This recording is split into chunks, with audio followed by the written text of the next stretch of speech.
Assalamualaikum warahmatullahi wabarakatuh.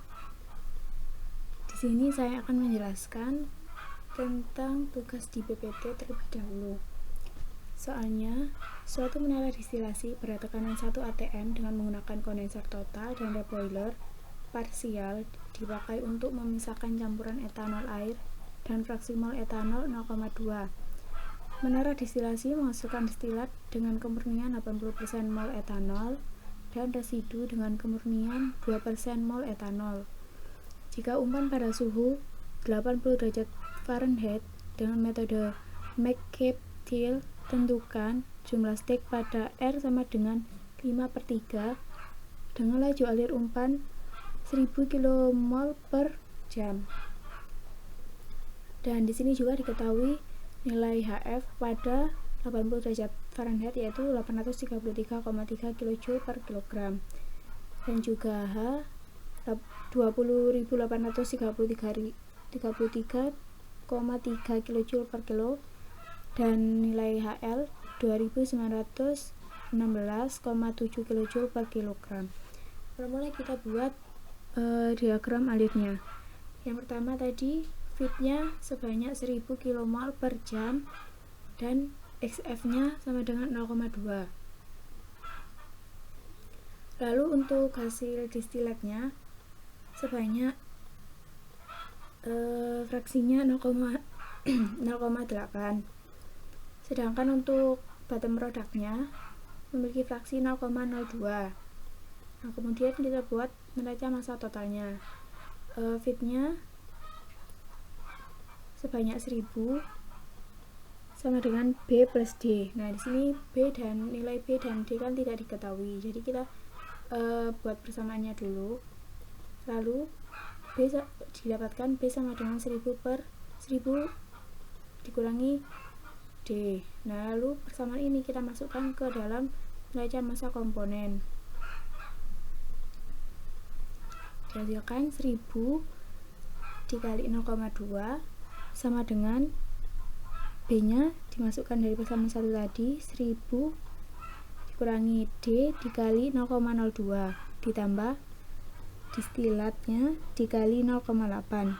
Nah, dihasilkan distilat sebanyak 230,77 kmol per jam. Kemudian karena D-nya sudah diketahui, maka kita bisa mencari nilai bottom productnya. Lalu 1000 dikurangi distilatnya 230,7 sama dengan 769,23 kmol per jam. Setelah itu kita mencari nilai Q. Nah, nilai Q ini didapat dari perhitungan HV per HF per HV min HL. Nah, didapatnya Q sama dengan 1,12. Kemudian kita mencari intercept. Interceptnya Y sama dengan R per R plus 1 X ditambah XD per R plus 1. Nah, ini kan nilai dari slope, sedangkan kita cuma mencari intercept, jadi kita pakai yang ini saja. Lalu dimasukkan dan didapat nilai intercept 0,3. Nah, mula-mula kita sebelum kita membuat grafiknya, kita inputkan dulu data kesetimbangan dari etanol air. Nah, yang digunakan itu yaitu ini X sampai ini. Nah, kita plotkan di kurva dan menghasilkan kurva yang ini, yang melengkung. Lalu untuk yang garis 45 derajat ini kita tarik dari titik 1,1 dan 0,0. Kita tarik langsung saja. Kemudian SD nya tadi diketahui 0,8 dan XF-nya 0,2. Sedangkan XB-nya 0,02. Nah, ini kecil sekali XB-nya. Lalu kita plotkan XD-nya bersinggungan dengan kurva, maksud saya garis 45 derajat. Nah, kemudian XF-nya kita tarik lalu bertabrakan dengan garis 45 derajat. Lalu di sini kenapa pas lurus ke atas ini agak belok, karena dari perhitungan kita tadi q-nya lebih dari 1, maka pergeseran dari lurus ini ke kanan karena nilainya positif, maksudnya nilainya lebih dari 1, maka gesernya ke kanan sebanyak ini 1,12. Nah, di sini saya pakai 1,1 saja. Lalu dari XD ini tadi bersinggungan di sini, lalu kita tarik ini sesuai dengan intercept. Interceptnya tadi 0,3. Nah, 0,3 ini diambil dari nilai YA nya. Dari XD di sini ditarik menuju ke 0,3 di sini. Nah, XD per R plus 1.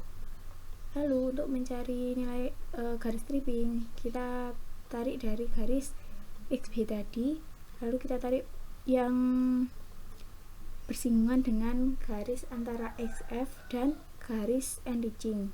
Nah, ketemunya di sini. Kemudian kita bisa mencari stage-nya di sini. Dari XD kita tarik ke samping, bertabrakan dengan kurva kesetimbangan, lalu ditarik ke bawah dan seterusnya.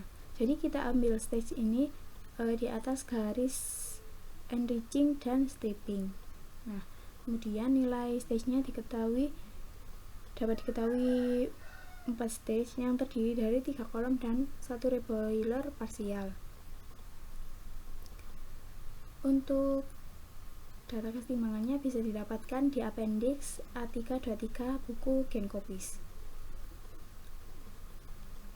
Kemudian untuk yang soal Genkoplis nomor 11.6 garing 4 garis 4, soalnya liquid feed sebanyak 1000 kmol per jam benzen toluan pada kondisi boiling point, pada kondisi mendidih, mengandung 55 mol persen benzen, 55% benzen dan 45% toluan.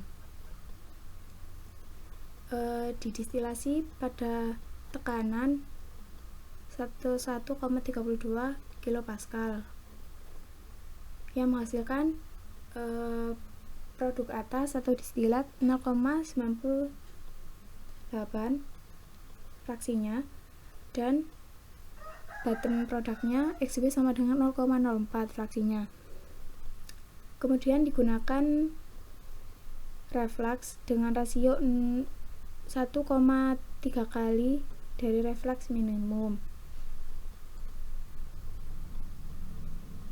Kemudian di sini soalnya menghitung jumlah tray teori yang dibutuhkan, lalu menghitung kebutuhan panas dari kondenser dan reboiler.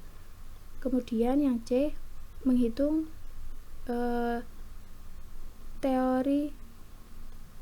teori minimum yang dibutuhkan di total reflux. Nah, langsung saja. Untuk feednya 100 kmol per jam dan XF-nya didapat dari 0,55. Kemudian produk atasnya didapat XD sama dengan 0,98. Lalu untuk yang bottom product XW-nya sama dengan 0,04. Nah, di sini kita cari neraca massa totalnya dulu. F sama dengan D plus W. Nah, F-nya sudah diketahui, sedangkan D dan W belum diketahui. Nah, langsung distilat sama dengan 100 min W. Ini persamaan 1. Lalu persamaan neraca massa total dimasukkan neraca massa komponen. Dan dihasilkan W sama dengan